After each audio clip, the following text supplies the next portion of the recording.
Dead Space is a game franchise based on the story about a deadly alien infection discovered aboard a massive planet-cracking ship called the USG Ishimura. Set in the distant future, the series begins with a team responding to a distress signal from the Ishimura, only to uncover a horrifying outbreak of monstrous reanimated corpses known as Necromorphs. These abominations are caused by exposure to an ancient alien artifact called the Marker, which emits signals that manipulate and drive sentient beings insane, while also reanimating dead tissue. As the story unfolds, Isaac, the protagonist, learns about the influence of the Marker, also learning about the fanatical religion called the Unitology that worships it, and the shadowy government conspiracies seeking to control the Marker's power. This ends with the coming of the Brethren Moons, which are planetoid-sized entities that are the ones that created the Marker and the subsequent infections in order to propagate their own life cycle. The storyline of this franchise is mainly set in space or in far distant planets in the 26th century. Humanity here has mastered space travel and even faster than light travel with a technology called the shock point drive. Rather than moving a ship through space faster than light, this warp drive manipulates space-time itself by contracting space in front of the ship and expanding it behind, effectively creating a warp bubble like an Alcubierre drive that carries the vessel forward. Most spaceships here in this universe are equipped with such engines that allow them to reach distant planets across the stars. Due to this technology, spaceship designs are practical here. They are utilitarian and industrial in looks, intended to reflect a grim dystopian future where function takes priority over aesthetics. Many ships appear to be built in modular segments, making them easier to mass produce, repair and reconfigure. From a gameplay perspective, the ships are designed to enhance the horror through the isolation and also through industrial aspects. The spaceships here in Dead Space are designed to look and feel like working industrial machines, not those sleek sci-fi vessels. Anyway, after that long intro and maybe 50% of the viewers leaving, let us finally get into the biggest ships list here. At number 10 we have the USM Udora. While most of the ships here that we see in the franchise are shuttles like the USM Intrepid, the CSM Crozier, the USG Kellion and the Mule and you get the point. There are larger ships and here we start with the one that isn't much bigger than a shuttle but still noteworthy. The USM Udora is, or was, an Earth Defense Force Special Operations vessel that was sent to find Isaac Clarke on the lunar colony before the Unitologists aligned with the deadly circle could kill him in the uprising. The USM Udora, which measured 64 meters long, that's like 210 feet, featured a distinctive design centered around a large H-shaped forward section that tapered back into a compact hunch midsection, and at the rear, the ship has 3 sets of powerful thrusters. Number 9. The CMS Gley and Bruelof. The CMS Gley was a sovereign colony's armed forces or SCAF research vessel abandoned in orbit around Tau Volantis following the disastrous Necromorph outbreak known as Scenario 5. Originally a modified light frigate, the Gley was a medium-sized support ship built for scientific purposes rather than combat. It lacked permanent weaponry and featured only moderately powerful engines designed for orbital maneuvering. The CMS Bruelof was a sister ship of the same class and design, a light frigate, also serving as a research vessel within the Tau Volantis flotilla. Like the Gley, it was designed for flexibility and support not direct engagement, and featured a similar 2-part structure like the Gley. As light frigates repurposed for research, their estimated length would be in the range of 150 meters, comparable to real-world naval frigates. Number 8. The USG Oannon. The USG Oannon was the first responder-class spacecraft in the Dead Space universe deployed by EarthGov to Aegis 7 3 weeks after losing contact with the USG Ishimura and the colony. While officially a rescue and recovery vessel, its true mission was to be covert, to locate and recover surviving fragments of the Marker 3A for governmental research. Aboard the ship was Nolan Stross, EarthGov's chief scientist, already embedded as part of the secret Marker investigation team. After locating and retrieving a Marker shard, a Necromorph outbreak broke out on board. The Oannon was eventually destroyed by the USM Abraxas, with only 4 survivors recovered who were later executed or imprisoned by EarthGov, or Earth government. While exact dimensions are not stated, the Oannon was likely way smaller than the Planet Cracker class ships. Based on context and in-universe comparisons, its size would likely range between 150 and 300 meters in length, similar to a Corvette-sized ship, in spacefaring terms. Now coming over to number 7 we have the CMS Rowan Oak. The CMS Rowan Oak is a significant vessel in the Dead Space franchise, particularly in the game Dead Space 3. It served as the flagship of the Sovereign Colony's Armed Forces, or SCAF, or its flotilla, sent to investigate the mysterious planet called Tau Volantis in the year 2311. The Rowan Oak, codenamed Overlord, was not a traditional warship or a cargo vessel, but rather an orbital command platform, functioning as a central headquarters and coordination hub for the entire fleet stationed in orbit around the planet. During the tragic failure of the expedition, which is referred to in SCAF protocol as Scenario 5, an accompanying mine warfare ship deployed a payload of automated mines within the flotilla, devastating most of the ships. The Rowan Oak, however, managed to survive with only limited damage, remaining largely intact and left adrift for over 200 years over the planet of Tau Volantis. While exact dimensions are never officially stated, based on in-game visual comparisons and docking-based scales, the CMS Rowan Oak is enormous, easily several hundred meters long, with a mass likely in the multi-million ton range. Its size and role as an orbital platform resembles a militarized space station, not unlike a modern aircraft carrier but in space, also specialized for command, coordination and fleet support.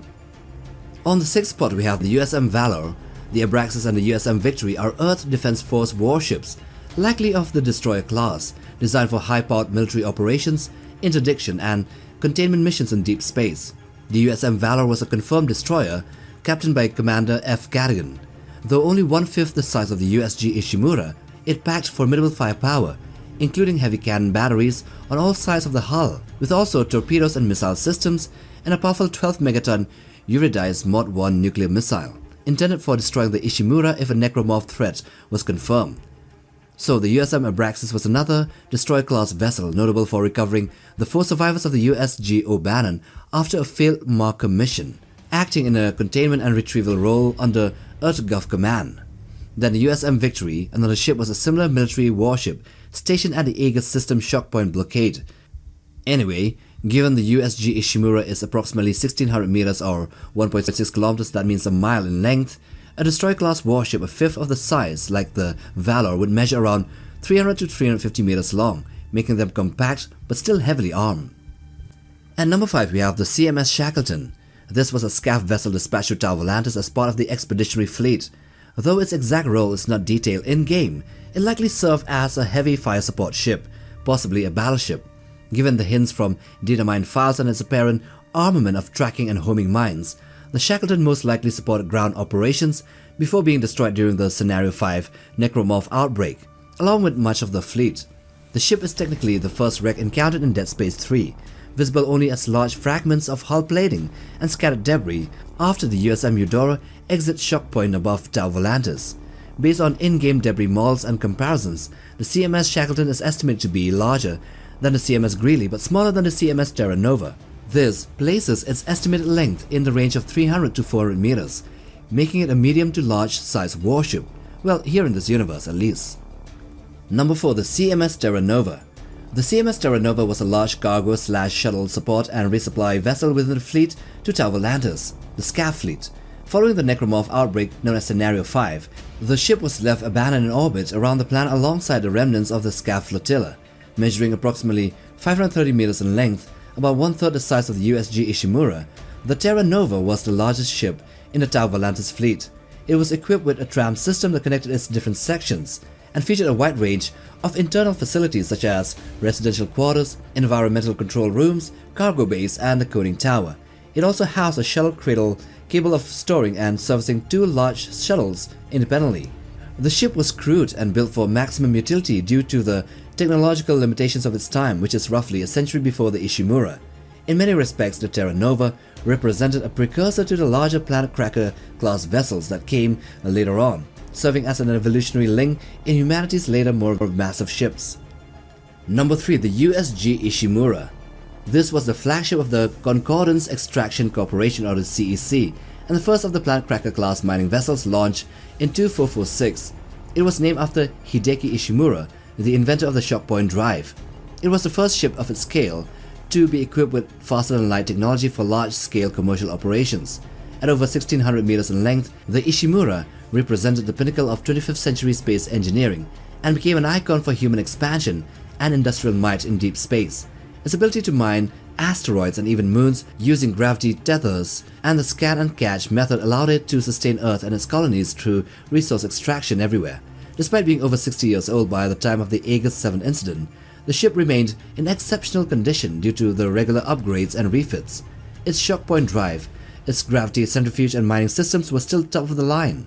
The Ishimura also had a sprawling, city-like internal structure. Thus, all in all, it was a big ship, one of the biggest here in this universe.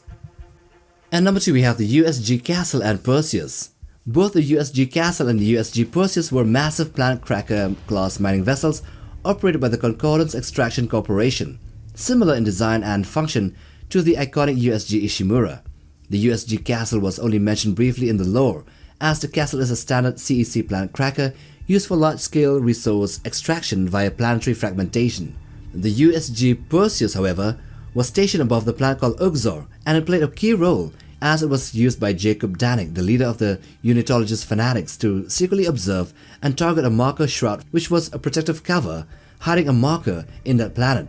Danik used the Perseus to paint the target for a missile strike that destroyed the shroud, unleashing a marker-induced necromorph outbreak on Uxor and setting off another deadly marker event. And number 1, the Titan Station. Commonly known as the Sprawl, this was a massive Earth Gulf space station constructed in and around the last surviving fragment of Saturn's moon Titan. This remnant, known as the Shard of Titan, was all that remained after the first experimental planet crack operation happened in the 2440s. Though the process was never really completed and the moon was not fully dismantled, the initial colony established on the Shard became the foundation of the sprawling metropolis that followed afterwards. Built as a ring-like structure encircling the Shard, the Sprawl developed into a fully functioning city in space. It housed over 1 million inhabitants and featured all the hallmarks of urban life, including schools, shopping, residential zones, high-rise buildings, and even a grand Unitologist church. The station was divided into 2 major zones: the public sector, which served as the civilian living and commercial section, and the government sector, a restricted zone overseen by EarthGov. Spanning roughly 11 miles in length or 17.6 kilometers, the Sprawl was a feat of human engineering. However, in the year 2511, the station became a site of a catastrophe when the Necromorphs arrived finally. And with that, we end this video. So if you like this one, then watch this other one too. You know, the one in the end screens right there. Also, do hit that like button for support and smash the subscribe button to be a part of Legio Nutbug. Till the next time, take care, boys.